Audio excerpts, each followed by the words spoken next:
is Tony Tubbs. Tony Tubbs, the former champion, as I said. He beat Greg Page back in '85. He lost it in '86 to Tim Witherspoon, his professional record 29-2. But you notice one no decision. He failed a drug test after beating Orland Norris. As always, my partner, Alex Swallow. And Alex, we were here 7 weeks ago when we watched Riddick Bowe fight Terrell Biggs. That was quite a test for him, wasn't it? It really was, Dan, and an excellent learning experience for Riddick as well. But usually when a fighter runs into tough opposition like that, we say that he answered a lot of questions about his ability and his character. I think the Biggs fight raised more questions than it answered about Riddick Bowe, because he was wobbled several times by a guy not known for his power, and because he went through periods where he looked very stationary and very easy to hit. You must say one thing for the two men guiding Bowe's career, his manager Rock Newman and his great trainer Eddie Futch. They believe in Riddick enough to keep putting him in with potentially difficult opposition. In this case, Tony Tubbs, a guy blessed with a lot of natural talent, an outstanding amateur, probably the quickest man his size in the history of boxing. The problem is Tony's size. He has always appeared overweight, never made the total commitment that boxing demands. If he's in the shape he says he is today, it could be a very interesting afternoon. Go ahead and take a look at the tail of the tape. You'll notice right off the bat, Tubbs 10 years older. But the key thing here for Tubbs, at 234, he's coming in about 11 pounds lighter than his last couple of fights. The New Jersey rules are in effect. We'll have a 10-point must system. The 3 knockdown rule and the standing 8 are in effect.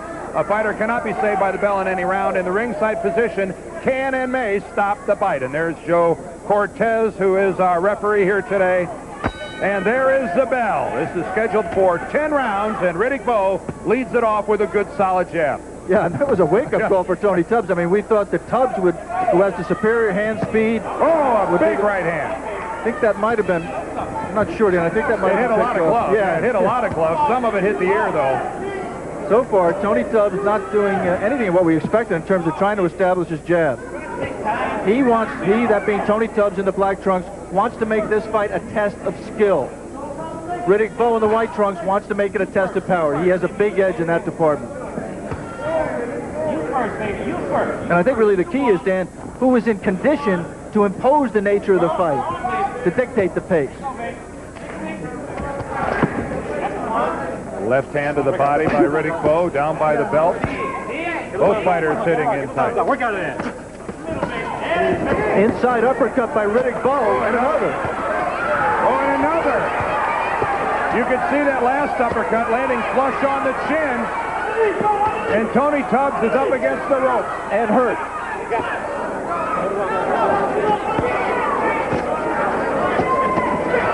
Tony Tubbs is throwing nothing back.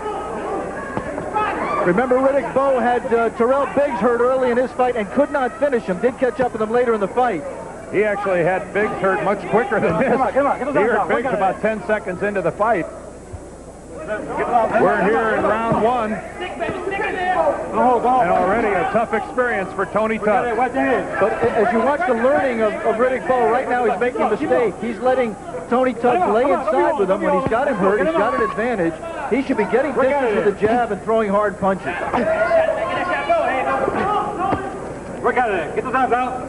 You can hear Joe Cortez, the referee, telling the fighters to work their way out.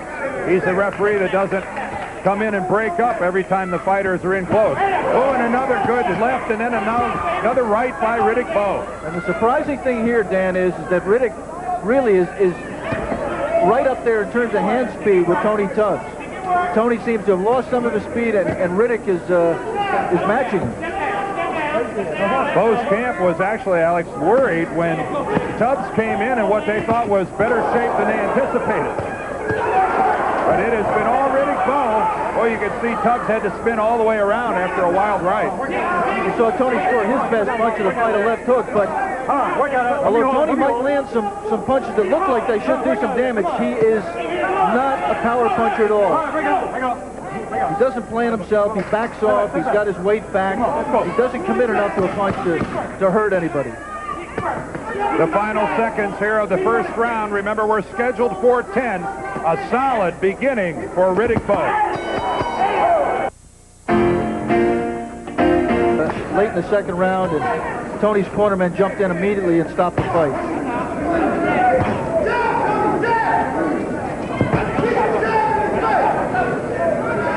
Riddick Bowe right now content to stand in the middle of the ring and let Tubbs circle around.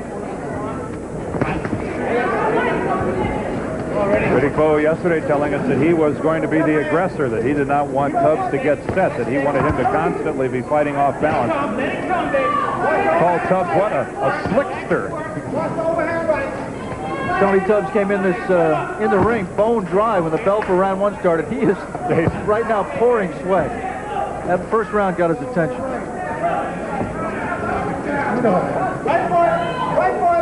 A very cautious round so far by Riddick Bowe.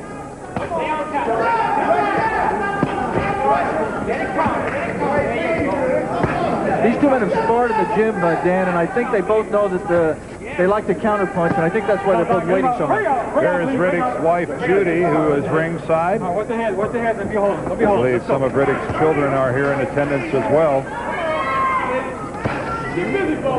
A very affable young man, Riddick Bowe. You always get worried, Dan, to have two guys who have been sparring partners. You always worry when Riddick Bowe's people take a guy that they've sparred with. You think, well, they know that this guy represents no threat.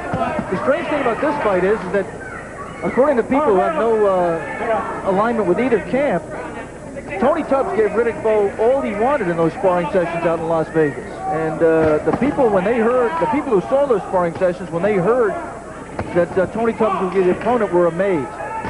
Well, wouldn't you agree that Bowe's camp also assumed that Tubbs would show up for this fight somewhere around 250 pounds in the high 240s?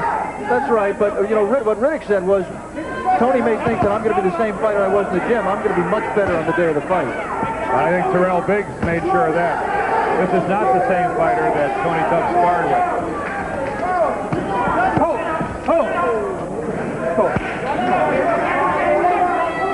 20 seconds left here in the second round. An interesting weekend in the heavyweight division. There you saw Riddick have trouble lining up Tony Tubbs. Tony moving a little bit laterally each way, and Riddick missed 3 straight punches. Somewhat of a cautious round here for Riddick Bowe. End of the second. Tony Tubbs in the black trunks. Riddick Bowe on the left of your screen wearing the white trunks with the red trim. So far this fight, as expected, belongs to Riddick Bowe. Tony Tubbs in trouble in the first round, though, came back, and Riddick Bowe, Alex, surprisingly, really didn't press the issue much in the second round. Oh, that was surprising. The other thing that's made this fight boring so far is the fact that because Tony got hurt so quick in round 1, so far he's been fighting just to kind of survive and not to win. And he's getting eaten up on the inside by Riddick Bowe. Yeah, the uppercut of Riddick Bowe, he landed 3 solid ones in the first round, and again, we saw one land. The interesting thing about Riddick Bowe, Dan, is, as you saw just in that exchange, although he's got long arms, a big man, very physically gifted, best combination of the fight by Tony Tubbs. Exactly right. You would want Riddick, and Eddie Futz does, want him to fight at distance, using the jab to keep his man on the outside. But he is very effective on the inside and getting better all the time. There is Tony Tubbs' wife, Ingrid. She's certainly interested here at ringside. Tony Tubbs makes his home in Pacific Palisades, California. Just flew in here to Atlantic City yesterday morning.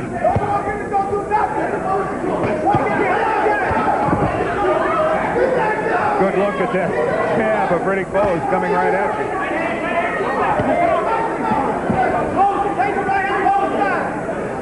We are in the third round, a little over halfway gone. This fight's scheduled for 10.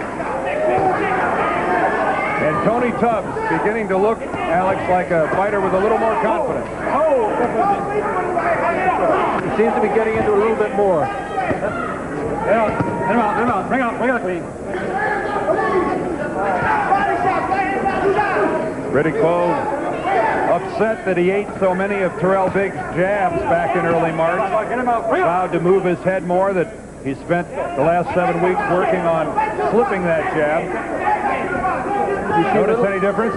Well, I think he's doing a little bit better, but yeah, good strong jab by Riddick Bowe. I think, the key has been so far the fact that he hurt Tony early and really knocked him right out of his plan. So that Tony hasn't been firing as many jabs. Work on it. I'll be holding. I know one thing, there is clearly an audible difference between the punches of Riddick Bowe and Tony Tubbs. Bowe's punches just echoing through the building here. This fight is scheduled for 10 as we come to the end of the third. The fighters move to the middle of the ring here to get round 4 started. I'm Dan Deerdorf here in Atlantic City along with Alex Wallow. Glad you're with us here on ABC's Wide World of Sports. You saw that combination, Dan, that Tony Tubbs scored in the last round. You wonder, why doesn't he try to do that more often? Why does he just pick so much and be, essentially a negative fighter? And the answer is, I think he just doesn't have enough confidence in his conditioning to think that he can put punches together and throw hard punches consistently through a 10-round, a 12-round fight.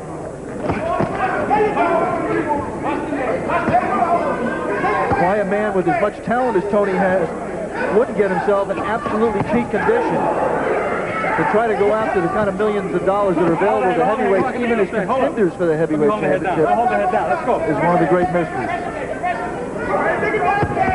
I doubt there's a man in America who weighs over 200 pounds that isn't aware of the kind of money that Evander Holyfield and George Foreman took to the bank last night. Yeah, and I saw you working with the heavy bag on your front porch in St. Louis. It's enough to make you think about it. But George, what, a minimum of $12.5 million, and Holyfield in excess of 20? And if the pay-per-view numbers are what they are reported to be, both fighters will make several million in excess of their guarantee. Well, something tells me that has not escaped Riddick Bowe's attention or Rock Newman, his manager. If these two heavyweights don't start putting some more punches together, I think we're going to have a lot of financial reports on pay-per-view boxing.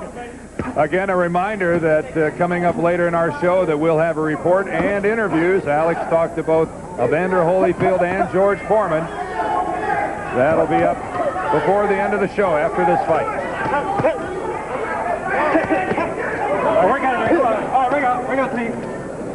Cortez steps in, separates the fighters. That jab is finding glove.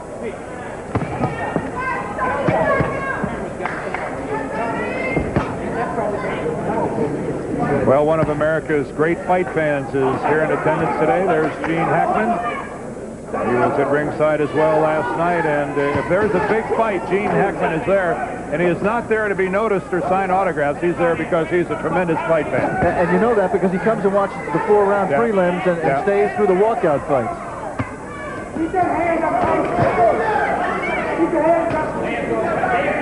Riddick Bowe talked of being the aggressor. He certainly is, but again, spending a lot of time in the middle of the ring, letting Tubbs circle to the outside.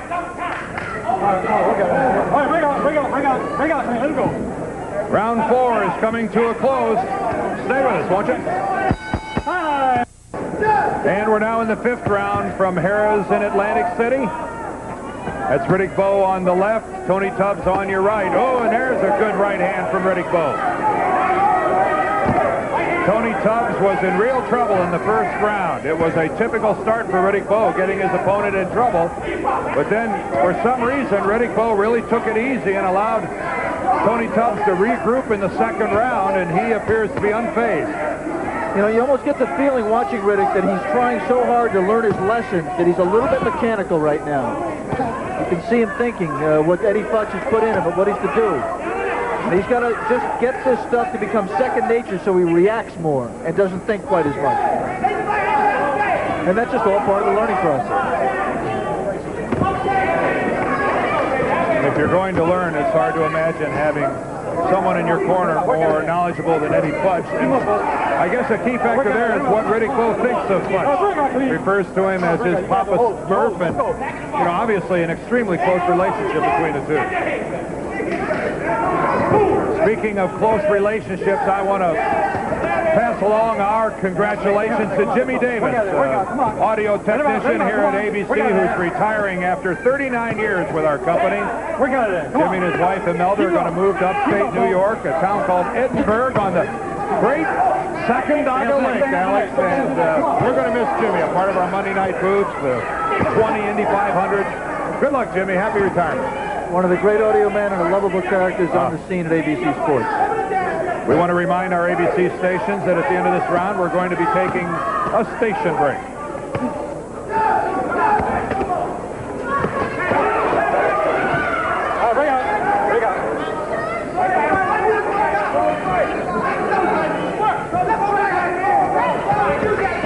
Yeah, you saw Riddick trying it there, putting jabs together, not single punches. He wasn't effective with it there. Double jab again. But on none of those double jabs did he follow up with a right hand. No, he didn't. But he did learn one thing. When he puts jabs together, nothing comes back from Tony Tubbs. Just Tony, you know, there it is again. It's tough to counter off a double jab. Come on, work out, Bowe. Riddick's just pushing it. He's not snapping it, and he's not accurate with it. But, you know, you just like to see him trying it. Sure. Come on, work out. Watch your head. Give me a good shot.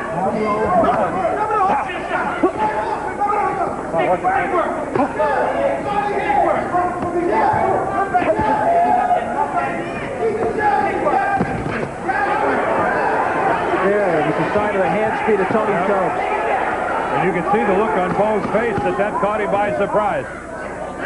The end of round 5, ABC's Wide World of Sports will return after this word from our ABC station. Time! The second half of this fight, the 6th round here from Harrah's Casino Hotel in Atlantic City. Dan Deerdorf, Alex Swallow ringside.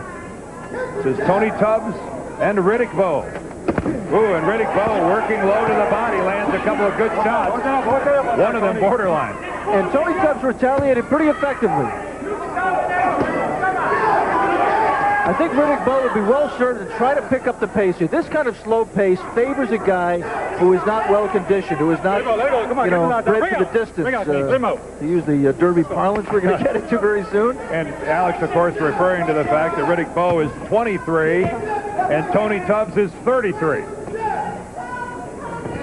And in Riddick's corner between rounds, Eddie Futch, his 80-year-old trainer who's been around longer than anybody who's active today and knows more and has more to teach, really wanted Riddick to get into the range and to land some body shots. Good counter left there by Tony Tubbs. Sure was. So far, Riddick hasn't been able to do it.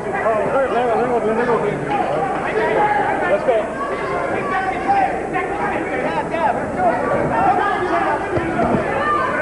But Alex, I guess you have to agree that Tony Tubbs and 7 weeks ago Terrell Biggs are the type of opponent that Riddick Bowe needs to face if he's to continue to grow. Yeah, he doesn't learn anything getting put in with guys who fall down on the first punch, but at the same time, you know, as we said in the opening, Dan, these are valuable learning experiences, and hats off to Rock Newman and Eddie Futch for taking guys who can fight. But at the same time, these kind of opponents are exposing the things Riddick doesn't have right now in terms of the ability to control the pace, to dictate the pace, to finish a guy when you got him hurt. And as we said earlier also, he's a little bit mechanical.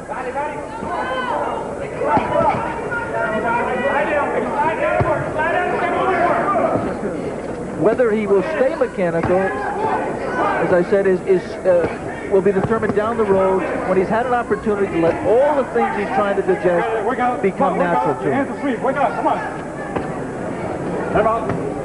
Again, you saw Bowe go to the uppercut. That one wasn't as clean as some of the ones he landed previously. Nor is he throwing him with the same kind of conviction. He should be wasting punches on the inside. He should maybe take a step back, get a little bit of punching room, and throw hard punches. You guys the rest of them, both of you guys. Come on, let's go. Joe Cortez admonishing both fighters, accusing them of wrestling.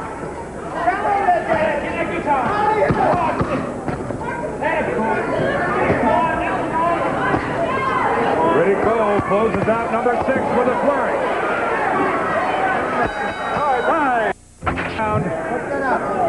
And Alex, Tony Tubbs, who's on the right in the black trunks. Riddick Bowe wearing the white. Tony Tubbs is still here, but I don't have him winning a round yet. Well, I think you can make a case for him in a couple of rounds where, you know, there were a lot of really meaningful blows. But you have to have Bowe ahead comfortably. And you just don't see at this point whether Tony Tubbs has the kind of game plan that's going to get him back into the fight. He might have the game plan, whether he has the conditioning to execute the game plan has always been the key, and it's always been his downfall. And really, at age 33, the big edge he had, his hand speed, you have to say that's diminished somewhat too. It's not totally gone. He's still got some quick hands, but not what they used to be.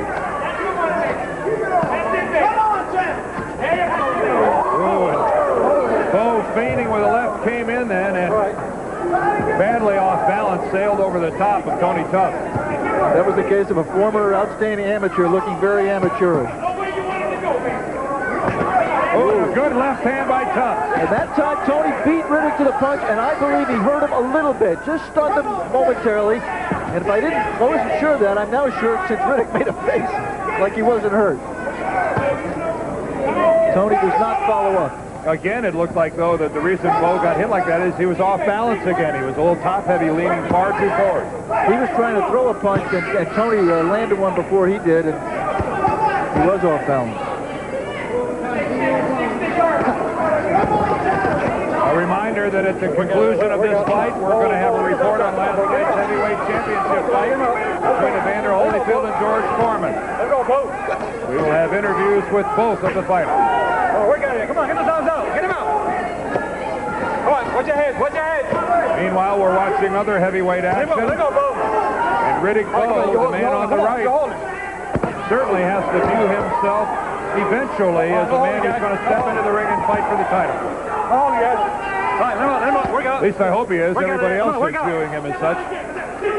A lot of brawling, a lot of wrestling, but there were some clean punches land in that exchange on the inside. Tough to score those kinds of exchanges.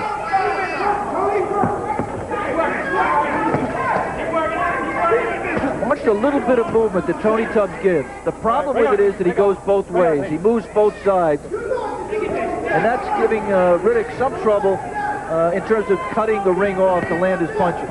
There he's moving left, but see, he comes right back to the right. And Riddick's not able to get set.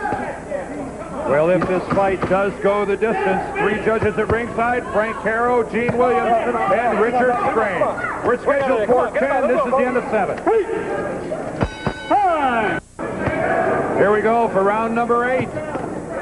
We're in Atlantic City at Harrah's. Riddick Bowe and Tony Tubbs. And the fighting moves inside. Ooh, there's that uppercut again. Again, that uppercut by Riddick Bowe, and another right hand scores.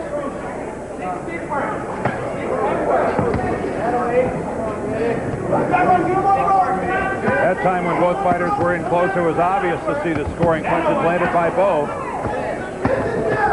Eddie Futch told Riddick in between rounds, you can win this fight on the jab. And I think he's right. I think he can win it that way. And the first obligation of a fighter is to win the fight. But in this case, I think Riddick Bowe has an additional burden on him. The burden of being exciting, of being entertaining. He's doing the first thing, he's not doing the second. But if you had to pick one, yeah, I like his you would win. But you're right. Look at George Foreman. Look at the money he made off of the entertainment factor. The one thing I must say I like about Riddick in talking to him before this fight, Dan, was, you know, we all knew he had a great physical makeup, but, you know, as we said when he fought Terrell Biggs, a lot of people questioned his mental makeup, his commitment.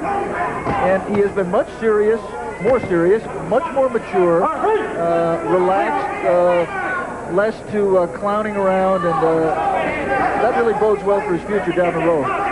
But if you hear all the talk, which I think you're going to hear about Riddick as a possible immediate challenger for either Holyfield or Mike Tyson, take it with a huge grain of salt, because he is not ready. And I don't think you'll hear it coming from Riddick. Riddick is the last person to say, I want my shot now, I'm ready, I'm going to be the champion. He's a patient man, and he's a child, Alex. He's only 23 years old. That's right, and I think Rock Newman, his manager, is smart enough about the public relations aspects of this business to know that it's good PR to let your fighter's name be bandied about, but I think he also knows boxing enough to know that he's not ready. A fight that does so many million in 1991 will do even more in 92 or 93. Plus your fighter's got a chance to win. Bring out, let's go. We're in the 8th round of a fight scheduled for 10. Or a better chance to win. I mean, you know, sometimes a fighter can wait 10 years and never develop into the kind of man who can win a world championship.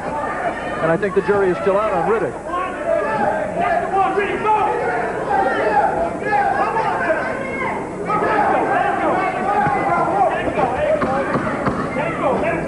It's been a very solid and comprehensive effort by Riddick Bowe. He should be well ahead on the cards, but there are 2 rounds to go. Let's move into round number 9. Tubbs and Bowe. A 10-round non-title fight. The title fight was last night. And again, a reminder, we'll have a report on that coming up at the conclusion of this fight. A report on the fight between Evander Holyfield and George Foreman. A trio of good lefts that time by Tony Tubbs.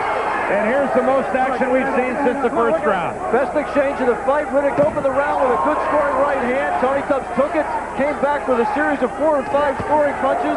Riddick took those and came back. This might be the kind of the round at this stage in round 9 where Tony Tubbs knows that he's got enough in his tank to last 2 more rounds, and he's going to let it all hang out. He has to know he's behind. He just hasn't thrown enough punches to win. Well, there was a wild right by Tubbs. Airball was a good 6 inches short. Airball is a very good discussion. Alex, a crossover term, huh?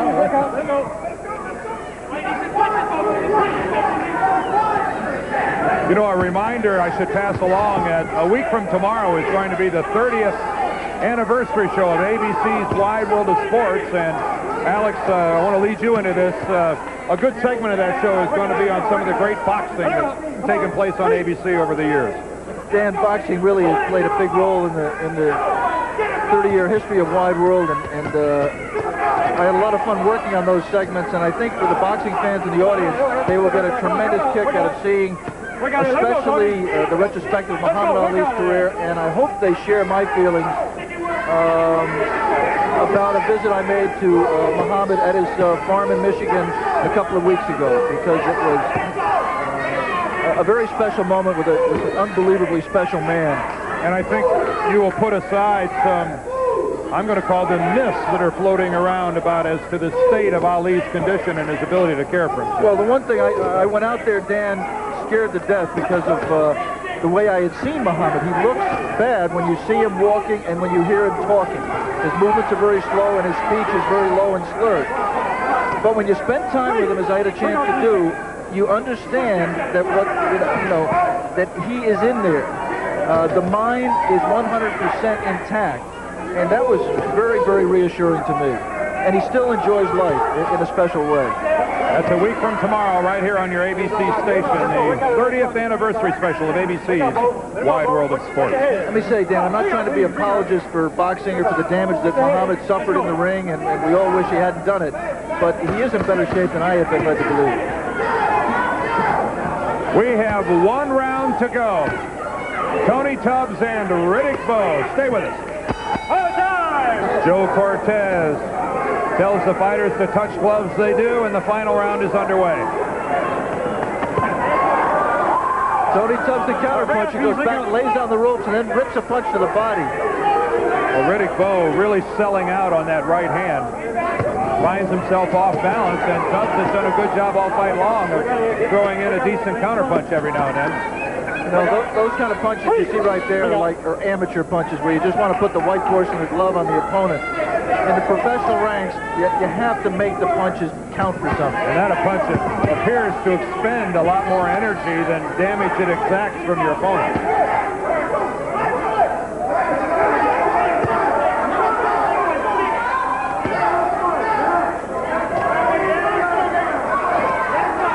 Let's look at the negatives and the positives in this fight, man.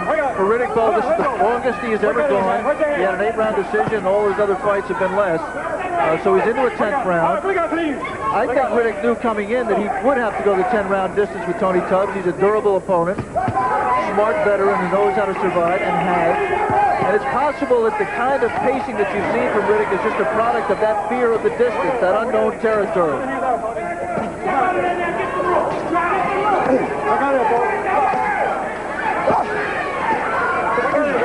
In terms of is I just think Riddick has not shown yet that he is the instinctive kind of fighter you have to be at world-class level. I agree.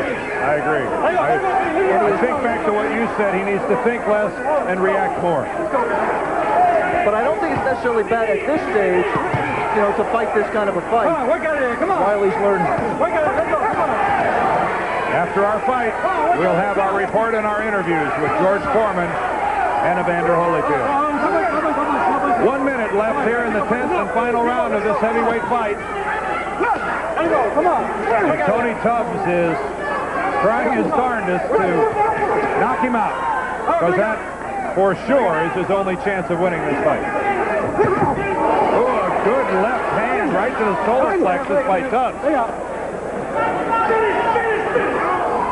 If you're trying to gauge the opposition in determining this performance, remember one thing about Tony Tubbs. He's only lost 2 fights, both with the men who held the world championship, Mike Tyson and Tim Witherspoon. He is a difficult opponent, not easy to look good with. And I think Alex, a man who desperately wanted to show that he's just not washed up.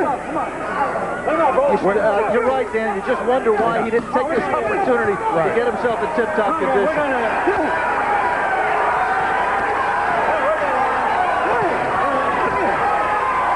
There's the bell. That's the end of the fight.